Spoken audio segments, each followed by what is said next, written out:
दोस्तों नमस्कार। आज देश के लिए बड़ी ही खुशी की बात है कि कल उत्तराखंड के मुख्यमंत्री पुष्कर सिंह धामी जी ने विधानसभा के अंदर यूसीसी यानी कि यूनिफॉर्म सिविल कोड बिल जो है वो विधानसभा के पटल के ऊपर पेश किया।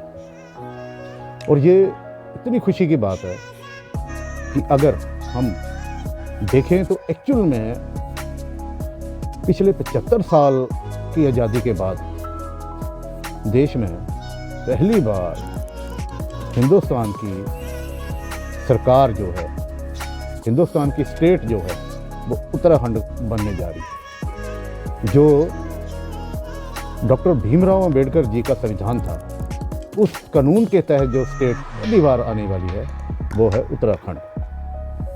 बहुत ही खुशी की बात है कि यूसीसी अब उत्तराखंड में लागू हो जाएगा, पास हो जाएगा विधानसभा से, पूरी उम्मीद है। और उसके बाद देश की पहली स्टेट बनेगी उत्तराखंड, जो कि यूसीसी लागू करने के बाद वहाँ पे हर नागरिक को समान अधिकार मिलेंगे। यूसीसी यूनिफॉर्म सिविल कोड यानी कि समान नागरिक सहायता कानून जो है वो बन जाएगा। इससे फ़ायदा क्या होगा दोस्तों? ये देश का जो संविधान बना था ये सेकुलरिज्म के ऊपर बना था। देश सेकुलर है, हिंदू देश नहीं था। लेकिन इसके बाद भी सरकारों ने इसमें कई त्रुटियां बना दी, बिल पेश करके पार्लियामेंट में पास कर करके माइनॉरिटी कमीशन बना दिया।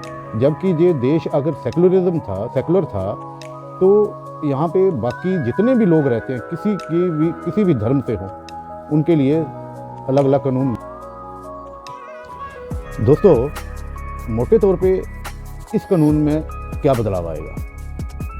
जब देश आज़ाद हुआ था तो संविधान जो है सेकुलर बना था, क्योंकि ये देश हिंदू राष्ट्र नहीं घोषित किया गया था, तो सेकुलर संविधान बनाया गया था। लेकिन बाद की सरकारों ने बहुत सारे संशोधन करके संविधान के अंदर पार्लियामेंट में माइनॉरिटी कमीशन, वक्फ बोर्ड, कितनी सारी चीज़ें लाई गई। अगर ये देश सेकुलर था तो बाकी चीज़ें आने की ज़रूरत नहीं थी, और इसीलिए यूसीसी की ज़रूरत पड़ी।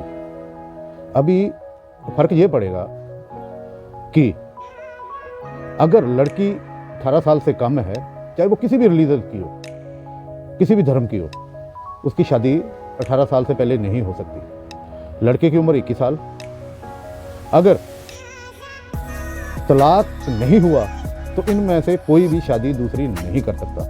पहले क्या था मुसलमानों में कि शादी जो है तलाक बोला और फटाफट दूसरी शादी कर ली। ये सब खत्म हो जाएगा। कोई तलाक जो है कोर्ट के बिना कहीं नहीं होगा।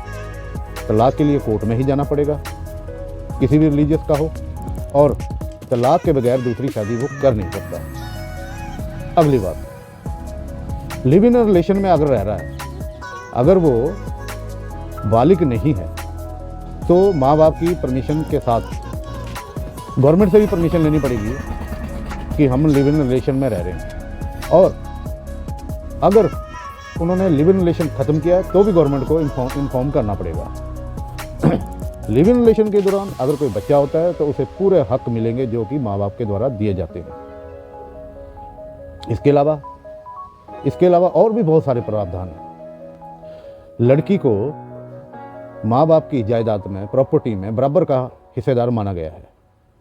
ये बहुत ज़रूरी चीज़ें थी जो कि कुछ विशेष रिलीजियस यानी कि मुसलमानों में ये चीज़ें नहीं थी। अगर बच्चा गोद लिया है तो भी वो उसको प्रॉपर्टी का हक दिया जाएगा, जो कि इनमें नहीं था। बहुत सारी कुरीतियाँ जो थी वो अब ख़त्म हो जाएंगी। अब ये इसका विरोध भी शुरू कर दिया गया। दोस्तों अब इसका विरोध कर कौन रहा है? देखने की बात तो ये है, इसका विरोध वही लोग कर रहे हैं जिनका इन चीज़ों से फ़ायदा होता था, जिनकी दुकान चलती थी। अब उनकी दुकान बंद हो जाएगी, यानी कि मुल्ला मौलवियों की दुकानें अब बंद होने वाली हैं। कारण ये है कि वो मुसलमानों को अपनी जगीर समझ के सारे फैसले उनकी ज़िंदगी के वो अपनी शरिया अदालतों में करते थे। मुस्लिम पर्सनल लॉ बोर्ड के अंदर उनके कोर्ट थे, वहाँ पे करते थे। अब देखने की बात यह है कि दो तरह के लॉ है, सिविल लॉ और क्रिमिनल लॉ। सिविल लॉ को वो करते थे पहले शरिया के तहत, लेकिन क्रिमिनल लॉ जो है वो इंडियन पिनल कोड को मानते थे। कितनी विडंबना है, जहाँ पे मार पड़नी थी वो इंडिया का संविधान, और जहाँ अपनी दुकान चलानी थी वो शरिया के तहत। अब ये सब कुछ बंद होने वाला है।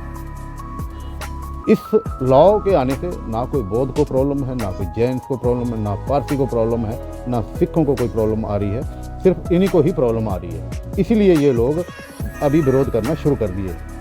ये तो सिर्फ उत्तराखंड की बात है, अभी देखना आगे जाके जब पूरे देश में लागू होगा तो इनको और भी कोई इनका विरोध बड़े मुखर तौर पे खुल के सामने आएगा। जबकि सबसे ज़्यादा फायदा इसमें, क्योंकि ये जो लॉ था इसमें हिंदू को कोई फायदा नहीं होने वाला। हिंदू, मुस्लिम, बौद्ध, जैन, सिख पहले ऐसे ही चलता था, इनके लिए सारे ऐसे ही थे।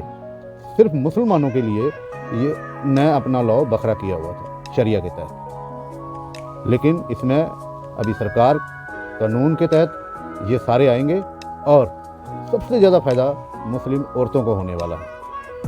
उनका जो शोषण होता था वो अभी रुकेगा।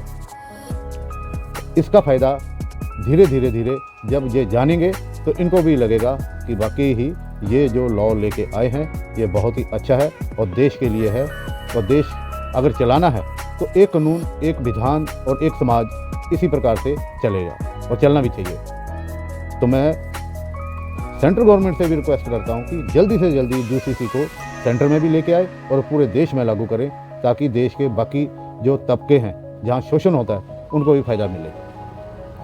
अगर ये वीडियो आपको अच्छा लगा हो तो कृपया करके कमेंट करके बताना कि ये यूसीसी जो लॉ उत्तराखंड ने लाया है देश में आना चाहिए कि नहीं आना चाहिए।